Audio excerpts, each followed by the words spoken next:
बोरीवली से थाने के beach बनने वाले भुयारी मार्ग प्रकल्प में बांधी झोपड़ों के पुनर्वसन का कार्य चालू है। महाराष्ट्र सरकार ने सभी प्रभावित झोपड़ों को पुनर्वसन करने का आदेश दिया है। इसके लिए एमएमआरडीए द्वारा सर्वेक्षण का कार्य पूरा करके अब पुनर्वसन का कार्य शुरू किया गया है। लेकिन टाटा पावर क्षेत्र के मिलिंद नगर में रहने वाली बुजुर्ग महिला अलका विट्ठल लगाड़े नामक महिला ने आरोप लगाया है कि अभी तक उसे पुनर्वसन के बदले घर नहीं दिया गया है और उससे ज़बरदस्ती अंगूठा लगवा लिया गया है। कुछ लोग आकर के एमएमआरडीए के नाम पे उसे धमका रहे हैं, जबरी घर खाली करने हेतु धमकी दे रहे हैं। पीड़ित महिला ने घर नहीं मिलने पर एमएमआरडीए ऑफिस के सामने 1 जून से आमरण अनशन की चेतावनी दी है। पीड़ित अलका विट्ठल लगाड़े के पति की मौत हो गई थी। उनका नाम सूची में भी है। उन्हें 15 लोगों के सूची में जो जारी हुई थी उसमें उनका नाम है, लेकिन बावजूद उसके घर उनको नहीं दिया गया। 6 जनवरी 2026 को जो सूची जारी हुई है बाकायदा विट्ठल लगाड़े का नाम है। उन्हें घर 305 फुट देने का आदेश एमएमआरडीए के अधिकारियों ने दिया था।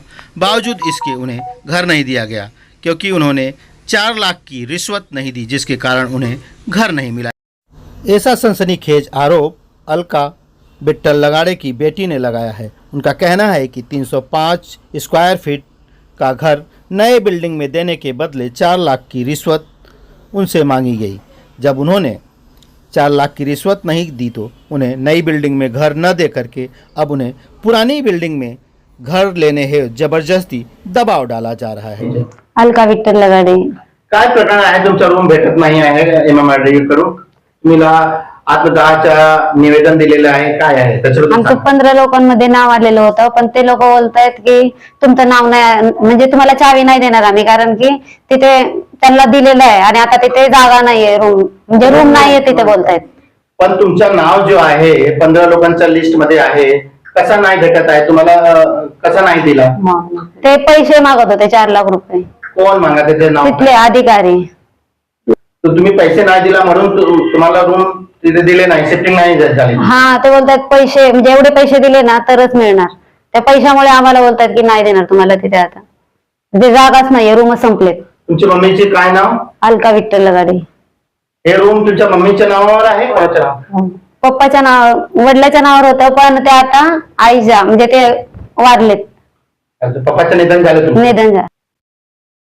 सरकारकडे, मुख्यमंत्र्याकडे काय तुमचे निवेदन आहे? आम्हाला ते 15 मध्ये लिस्ट मध्ये नाव होतं, ते आम्हाला आमचं 305 मिळालं पाहिजे। बाकी सगळ्या लोकांचं शिफ्टिंग झालं आहे इकडे? शिफ्टिंग झालेलं आहे, 2-3 महिने झाले। तुमच्याकडून कोण आले होते ठसा घेणार? मम्मीचा ठसा घेतले? तिथलेच लोक होते आतमध्ये, कोण होतं इथले 2 आलेली होती। काय जबरदस्ती करत आहे ठसा घेऊन? ठसे घेऊन ते बोलतायत की आता तुम्हाला रूम दिले, आता तिकडे नाही देणार, तुमचं अलॉटमेंट लेटर आले, म्हणजे आम्ही लेटर दिल्यानंतर आम्हाला हे केलं होतं।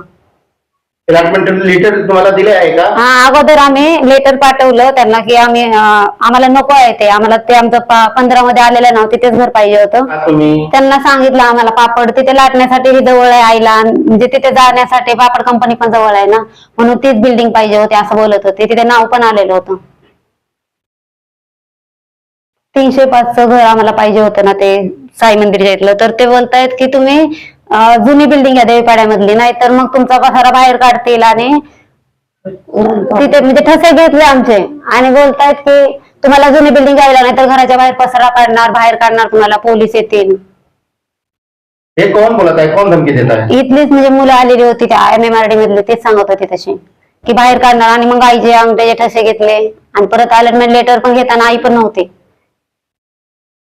जे लेटर घेऊन आले होते ते कोण होते? सगळे इथलीच मुलं होती आणि ते बोलत अलॉटमेंट लेटर घेऊन आलेले होते ते। जबरदस्ती दिला तुम्हाला? हा, जबरदस्ती दिली, आम्ही व्हिडिओ पण काढलेला होता त्याचा। त्यावेळी अधिकारी नाही, कोण नव्हतं।